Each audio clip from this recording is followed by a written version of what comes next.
तो कमल गुप्ता के मन में टीस नहीं है कि जो लोग आपके खिलाफ चुनाव लड़े, अगर वो नहीं लड़ते तो आपकी जबान जब्त नहीं होती? कोई नहीं, मारा के लेंगे, आ जाओगे, सपोर्ट ही करेंगे ना, नहीं पसंद आओगी फिर छोड़ जाओगे। लोग इस्तीफा देने की जरूरत नहीं है, लोगों ने आपको वैसे ही घर बैठा रखा है। आप वेंटिलेटर पे चल रहे हो इस वक्त, कांग्रेस तो वेंटिलेटर पे चल रही है, उसको सांस नहीं आ रहा।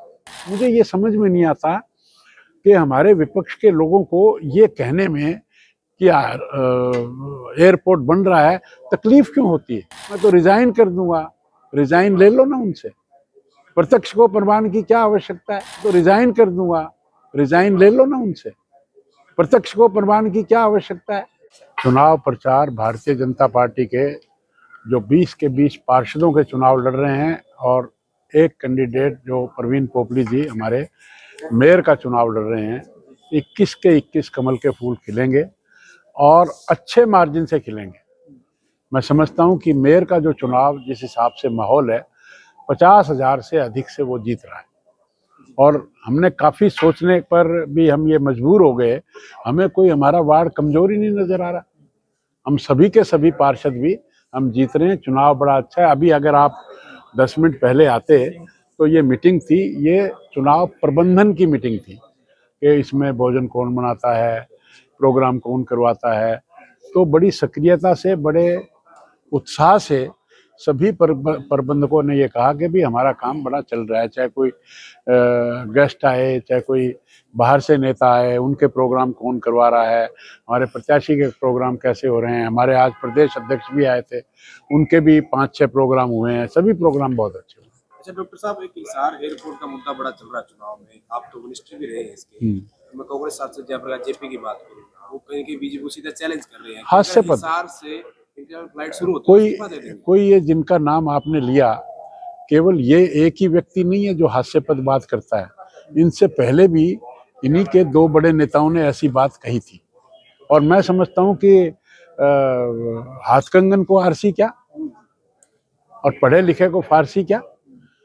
जब 200 एकड़ की जमीन पर एक हवाई पट्टी थी, आज 7200 एकड़ जमीन पर 10,000 फुट की पट्टी बन गई, एटीसी बन गया।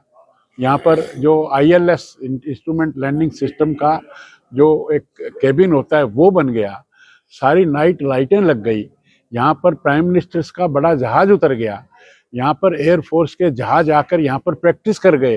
तो क्या कसर रह गई।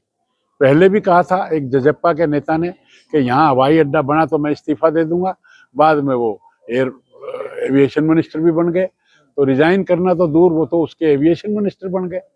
और उसके बाद दीपेंद्र हुड्डा जी, उन्होंने भी कहा। मुझे ये समझ में नहीं आता कि हमारे विपक्ष के लोगों को ये कहने में कि यार एयरपोर्ट बन रहा है तकलीफ क्यों होती है। ये कहने में उनको आनंद आता है कि नहीं नहीं ये बन नहीं सकता, जैसे ऐसे लगता है कि भाई इस बात में उनको बड़ा उल्लास आता है। तो इससे नेगेटिव जो थिंकिंग है वो तो कहीं हो नहीं सकती।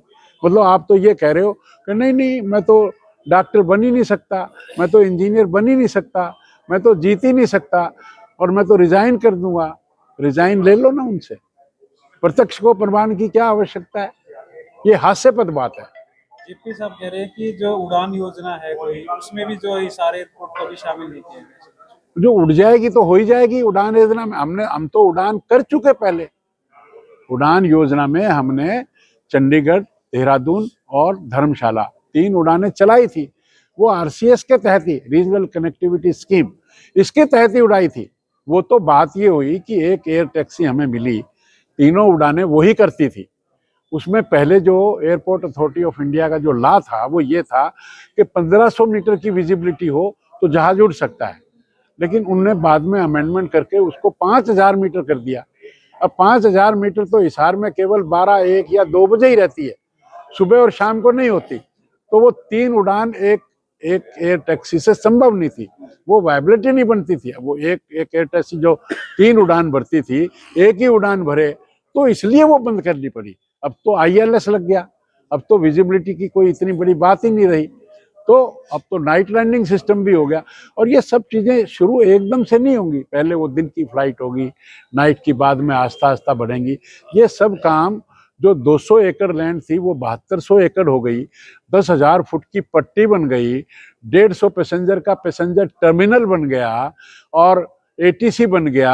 आप देखिए ना, वहां जाकर आपको पता लगेगा सारी चीजें। इतना सब कुछ होने के बाद भी अगर कोई दिन को दिन ना कहना चाहे और ये कहे कि नहीं दिन तो नहीं है, ये अगर होगा तो मैं इस्तीफा दे दूंगा, तो दे दे भाई, इस्तीफे का शौक है तो।